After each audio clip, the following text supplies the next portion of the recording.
Shadows Fall became kind of like a breeding ground for other bands, between Yeah. Overkill and Anthrax and Flotsam and Jetsam and now Hatebreed.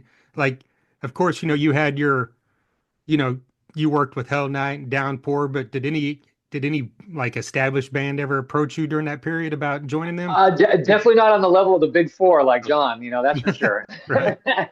But hey, if anyone needs to fill in, let me know. Uh, I got approached about a few musical projects, but a lot of times what it came down to at that time, I wasn't ready to go tour and like kind of start a band that wanted to kind of go all in. So there's a few musicians who kind of tossed around some ideas, but nothing that ever really got solid, but not like already established bands.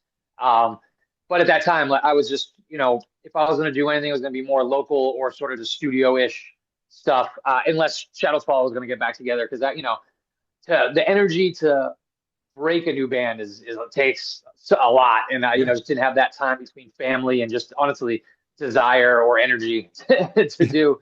Uh, but yeah, I never rule anything out. I'm always down to like listen to stuff. But yeah, it's funny how the Shads became the like bench for like a bunch of thrash metal bands. Like Yeah. if you needed someone to come in, like there's those dudes were ready. I mean, that shows you the skill level. I was lucky enough to kind of come up in a band with these guys who are just incredible players that these like legacy legendary bands wanted them playing with them. It's pretty amazing. Yeah. And everyone's been making new music as well.